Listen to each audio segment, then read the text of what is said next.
വിഐപികളും VVIPകളും ഒക്കെ ദേവൻ രാമചന്ദ്രനെ കണ്ടുപഠിക്കണം. കാരണം അദ്ദേഹം അയ്യപ്പനെ കാണാനായി ശബരിമലയിലെത്തി. നിരവധി സമയം ക്യൂവിൽ നിന്ന്, മണിക്കൂറുകളോളം ക്യൂവിൽ നിന്ന് സാധാരണക്കാരനായ ഒരു ഭക്തനായി.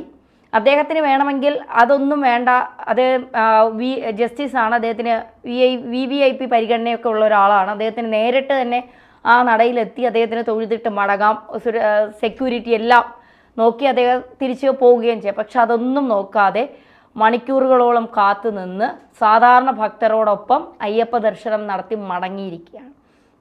ഇവിടെ ഒന്നോ രണ്ടോ സിനിമയിൽ പോലും തല കാണിച്ച ഒരു സിനിമാ നടൻ അയ്യപ്പനെ കാണാനെത്തുമ്പോൾ തന്നെ പോലീസുകാരെല്ലാം ഈ 41 ദിവസം വ്രതം എടുത്ത് മണിക്കൂറുകളോളം അയ്യപ്പനെ കാണാനെ വന്ന് ക്യൂ നിൽക്കുന്ന ഭക്തരെയൊക്കെ തള്ളി മാറ്റി ഇദ്ദേഹത്തെ കാണിച്ച് അതിനുശേഷം സുരക്ഷിതമായി തിരിച്ചു കൊണ്ടുപോകുന്നതൊക്കെ നമ്മൾ കണ്ടു. ദിലീപിനെതിരെയൊക്കെ വലിയ രീതിയിലുള്ള വിമർശനങ്ങളൊക്കെ ഇക്കാര്യത്തിൽ വന്നു.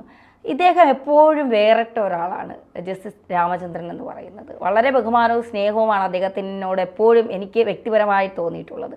എന്താണ് മാഷെ ഈ ഒരു കാര്യത്തിൽ നമുക്ക് പങ്കുവയ്ക്കാനുള്ളത്? അല്ല, ജസ്റ്റിസുമാർ പൊതുവെ അവരുടെ ജീവിതത്തിലും അതേപോലെ തന്നെ പൊതുജീവിതത്തിലുമൊക്കെ പുലർത്തേണ്ടതായിട്ടുള്ള ഒരു മാന്യതയും മര്യാദയും എന്ന് പറയുന്നത് അവരുടെ ജീവിതശൈലിയുടെയും ജീവിത രീതിയുടെയും അടിസ്ഥാനത്തിലാണ്. ഇപ്പോൾ ജസ്റ്റിസ് രാമചന്ദ്രൻ വളരെ ശക്തമായിട്ട് നമ്മുടെ കേരളത്തിൻ്റെ പൊതുബോധത്തിൽ ഇടപെടുന്നതായിട്ടുള്ള ഒരു ജഡ്ജിയാണ്. കോടതിക്കകത്ത് മാത്രമല്ല, പുറത്തും അങ്ങനെയാണ്. എല്ലാ വിഷയങ്ങളും അദ്ദേഹത്തിന് കൃത്യമായിട്ടുള്ള നിലപാടുണ്ട്. ആ നിലപാട് വളരെ കൃത്യമായിട്ടുള്ള നിഷ്പക്ഷതയുടെയും അതേപോലെ തന്നെ നീതിബോധത്തിൻ്റേതുമാണ്. പല പരിപാടികളിലും ഞാൻ അദ്ദേഹത്തിനൊപ്പം പങ്കെടുത്തിട്ടുണ്ട്. അങ്ങനെ പങ്കെടുക്കുമ്പോഴൊക്കെ അദ്ദേഹത്തിൻ്റെ പ്രഭാഷണം നമ്മൾ കേൾക്കുമ്പോൾ അത് വളരെ കൃത്യമാണ്. അതിന് ഒറ്റ ബോധമേ ഉള്ളൂ, അതൊരു ധാർമ്മിക ബോധമാണ്. ആ ധാർമ്മിക ബോധം അദ്ദേഹത്തിൻ്റെ ജീവിതത്തിലും അദ്ദേഹം എന്ത് ചെയ്യുന്നു, അങ്ങനെ തന്നെ പകർത്തുന്നു. അതാണ് ശബരിമലയിലെ ദർശനവേളയിൽ നമ്മൾ കണ്ടത് എന്നാണ് മനസ്സിലാക്കേണ്ടത്. കാരണം എന്തിനാണ് ശബരിമലയിൽ പോകുന്നത് എന്ന ചോദ്യം ജസ്റ്റിസ് സ്വയം ചോദിച്ചാണ്. തീർച്ചയായിട്ടും അത് അദ്ദേഹത്തെ സംബന്ധിച്ചിടത്തോളം അദ്ദേഹത്തിൻ്റെ ആത്മീയമായിട്ടുള്ള ഒരു വിമോചനത്തിന് വേണ്ടി അദ്ദേഹം നടത്തുന്നതായിട്ടുള്ള തീർത്ഥയാത്രയുടെ ഭാഗമായിട്ടാണ് അദ്ദേഹം അതിനെ കണക്കാക്കുന്നത്. അവിടെ അദ്ദേഹം എന്ന് പറഞ്ഞാൽ അയ്യപ്പന് മുന്നിൽ എല്ലാ ഭക്തരെയും പോലെ നിൽക്കുന്ന ഒരാൾ മാത്രം. അതാണ് പ്രധാനപ്പെട്ട കാര്യം. ദൈവത്തിന് മുന്നിൽ തുല്യർ എന്ന് പറയുന്നത്, കോടതിയുടെ മുന്നിൽ തുല്യർ, നിയമത്തിൻ്റെ മുന്നിൽ തുല്യർ എന്നൊക്കെ പറയുന്ന ഈ നീതിബോധം, ഈ ഒരു ഇക്വാലിറ്റി എന്ന് പറയുന്നത് വളരെ കൃത്യമായിട്ട് അദ്ദേഹം പരിപാലിക്കുന്നുണ്ട്. മാത്രമല്ല അദ്ദേഹം ഒരിക്കലും ആരുടെയും മുഖം നോക്കിയല്ല ഓരോ കേസും പരിശോധിക്കുകയും അതിന് വിധി എഴുതുകയൊക്കെ ചെയ്യുന്നു.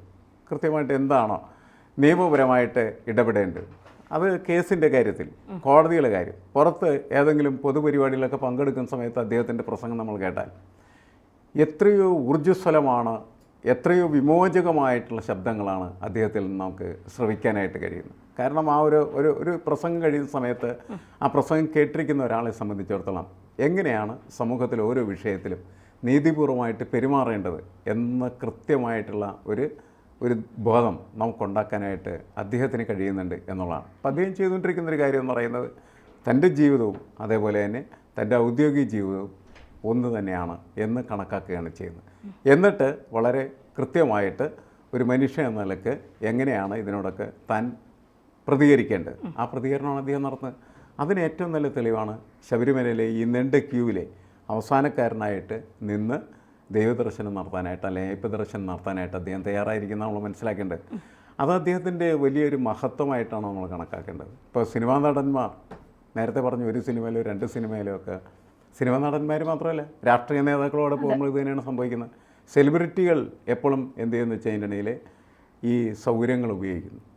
ആ സൗകര്യങ്ങൾ ഉപയോഗിക്കാനായിട്ട് അവർ തയ്യാറല്ലാതെ ഒരു സാഹചര്യം വരുമ്പോഴാണ് അവരിലെ മഹത്വം നമുക്ക് തിരിച്ചറിയാനായിട്ട് വരും. ജസ്റ്റിസ് ദേവൻ രാമചന്ദ്രൻ ചെയ്ത ഒരു കാര്യം അതാണ്.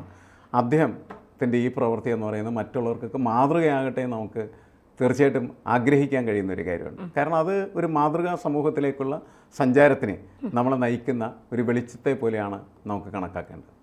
ഈ ജസ്റ്റിസ് ദേവൻ രാമചന്ദ്രൻ്റെ പല നിലപാടുകളും പലപ്പോഴും ചർച്ചയായിട്ടുണ്ട് എന്നുള്ളത്. ഇപ്പോൾ കഴിഞ്ഞ ദിവസം അദ്ദേഹത്തിനെതിരെ അധിക്ഷേപവുമായ ഒരു ഫേസ്ബുക്ക് പോസ്റ്റിൽ ഒരു സുരേഷ് കുറുപ്പ് എന്ന് പറഞ്ഞ ഒരാൾ രംഗത്തെത്തി ഫേസ്ബുക്ക് തന്നെ അക്കൗണ്ട് മരവിപ്പിക്കുന്ന തരത്തിലേക്ക് പോയി. ഇപ്പോൾ പിന്നെ ബോർഡുകൾ, പലതരത്തിലുള്ള ബോർഡുകൾ, സർക്കാരുമായി ബന്ധപ്പെട്ട പരസ്യ ബോർഡുകൾ എന്തിനാണ് എന്ന് ചോദിച്ചുകൊണ്ട് അത് നീക്കം ചെയ്തുകൂടെ എന്ന് ചോദിച്ചുകൊണ്ടുള്ള അദ്ദേഹത്തിൻ്റെ നിലപാടുകൾ, അങ്ങനെ എല്ലാ കാര്യത്തിലും സമൂഹത്തിൽ ജനങ്ങൾ ചോദിക്കണം എന്നാഗ്രഹിക്കുന്ന കാര്യങ്ങളിൽ പലപ്പോഴും അദ്ദേഹം നേരിട്ട് ഇടപെടുന്ന ഒരു രീതി നമ്മൾ കണ്ടിട്ടുണ്ട്. ഇത് മറ്റ് ജസ്റ്റിസുമാരിൽ നിന്നൊന്നും നമ്മൾ കാണാത്തൊരു രീതിയാണ് ദേവൻ രാമചന്ദ്രനിൽ നിന്ന് കാണുന്നത്. എന്തുകൊണ്ടായിരിക്കും അദ്ദേഹം ഇത്തരം ഒരു വേറിട്ട രീതിയിലൂടെ സഞ്ചരിക്കുന്നത്? അല്ല, നമ്മൾ കോടതി വിധികളും കോടതിയുടെ പ്രവർത്തനങ്ങളൊക്കെ ആയിട്ട് ബന്ധപ്പെടുന്ന സമയത്ത് നമ്മൾ മനസ്സിലാക്കുന്ന, അല്ലെങ്കിൽ നമ്മുടെ ഒരു തിരിച്ചറിവിൻ്റെ ഒരു ഭാഗമാണ് ജുഡീഷ്യൽ ആക്ടിവിസം എന്ന് പറയും. ആ ജുഡീഷ്യൽ ആക്ടിവിസം വളരെ കൃത്യമായിട്ടുള്ള രീതിയിൽ നിർവഹിക്കുന്ന ആളുകൾ കോടതിയെ തന്നെ നമ്മുടെ സമൂഹത്തെ പരിഷ്കരിക്കുന്നതിനും അതേപോലെ തന്നെ ശുദ്ധീകരിക്കുന്നതിനും ഉള്ള സംവിധാനമായിട്ട് ഉപയോഗിക്കുകയാണ് ചെയ്യുന്നത്. അതുകൊണ്ട് പലപ്പോഴും എന്ത് ചെയ്യുന്നത് വെച്ചാൽ, നമ്മുടെ വളരെ പ്രഗത്ഭരായിട്ടുള്ള രാഷ്ട്രീയ നേതാക്കൾ, പ്രശസ്തരായിട്ടുള്ള അവരൊക്കെ നടത്തുന്നതായിട്ടുള്ള ചില പ്രവർത്തനങ്ങൾ ചിലപ്പോൾ തെറ്റായിരിക്കും. കാരണം എന്താ വെച്ചാൽ അവർ പാർഷ്യലായി അവരുടെ രാഷ്ട്രീയ പാർട്ടി പറയുന്ന കാര്യങ്ങൾ ചെയ്യുന്നതായിരിക്കും. അങ്ങനെ തെറ്റായ കാര്യങ്ങൾ അവർ ചെയ്യുമ്പോൾ അതിനെ തിരുത്താനായിട്ടൊരു ശബ്ദം നമുക്ക് ആവശ്യമാണ്. ആ ശബ്ദം നമ്മൾ കോടതിയിൽ നിന്ന് കേൾക്കുന്നു, ദേവൻ രാമേന്ദ്രനിലൂടെ കേൾക്കുന്നു എന്നുള്ളതാണ് അതിൻ്റെ ഒരു പ്രത്യേകത. ഇപ്പോൾ നമുക്കറിയാം, വഴിയിലൂടെ സഞ്ചരിക്കുന്ന സമയത്ത് വഴി നടക്കാൻ പറ്റാത്ത രീതിയിലും അതേപോലെ തന്നെ യാത്രയ്ക്ക് മറ്റ് വാഹനങ്ങൾക്ക് കടന്നു പോകാൻ പറ്റാത്ത തരത്തിലേക്കും നമ്മുടെ ഈ റോഡരികൾ മുഴുവനും പലരും കയ്യേറി കഴിഞ്ഞിരിക്കുകയാണ് ചെയ്യുന്നത്. അത് കൊടികളുടെ രൂപത്തിലായിരിക്കാം, രക്തസാക്ഷി മണ്ഡപങ്ങളുടെ രൂപത്തിലായിരിക്കാം, അല്ലെങ്കിൽ ഫ്ലക്സ് ബോർഡുകളുടെ രൂപത്തിലായിരിക്കാം.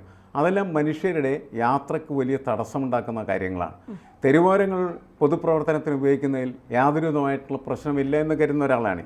പക്ഷേ ഈ തരത്തിലുള്ള സ്തൂപങ്ങളെല്ലാം സ്ഥാപിച്ച് ആ മനുഷ്യരുടെ യാത്രകളെ തടസ്സപ്പെടുത്തുന്ന തരത്തിൽ വഴിയോരങ്ങൾ കെട്ടിയടച്ച് നടത്തുന്ന പ്രവർത്തനങ്ങൾ, അതിപ്പോൾ സമ്മേളനമായാൽ പോലും അതേപോലെ തന്നെ സമരങ്ങളായാൽ പോലും പലപ്പോഴും പൊതുജനങ്ങൾക്ക് വലിയ തരത്തിൽ ബുദ്ധിമുട്ടുണ്ടാക്കുന്നതാണ്.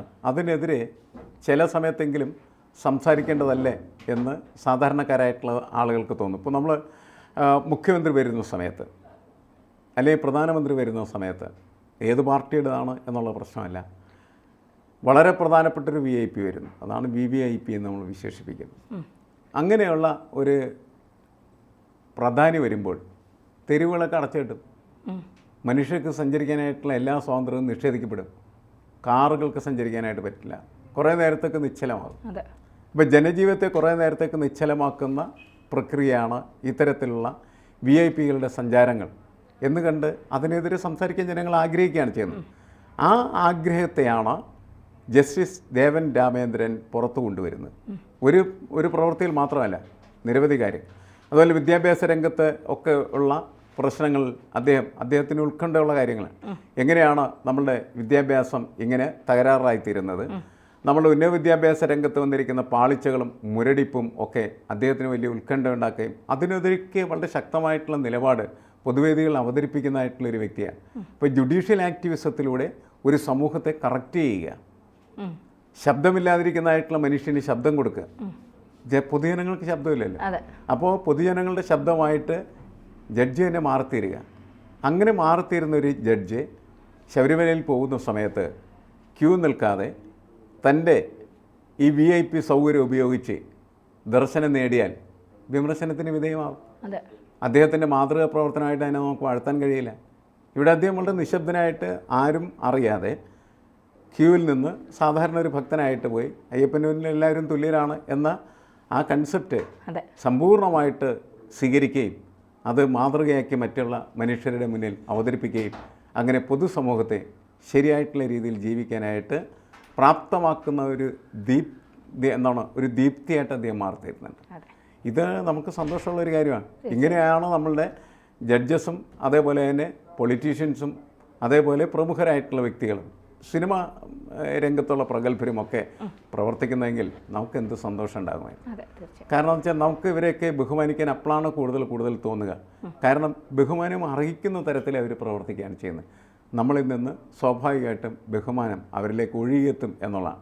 മറ്റ് പലയിടങ്ങളിലും അധികാരം കൊണ്ട് അവരെന്ത് ചെയ്യാണ്, ബഹുമാനം പിടിച്ചു പറ്റുകയാണ് എങ്കിൽ ഇദ്ദേഹത്തിൻ്റെ സൽപ്രവൃത്തിയിലൂടെയും ലളിതമായിട്ടുള്ള ജീവിത പ്രക്രിയയിലൂടെയുമൊക്കെ അദ്ദേഹം കൂടുതൽ ഔന്നത്യങ്ങളിലേക്ക് ഉയർന്നു നിൽക്കുന്നു. ഇത് കേരളത്തിനൊരു മാതൃകയാണ്. അത് തുടരട്ടെ എന്നാണ് നമുക്ക് ആശംസിക്കാം.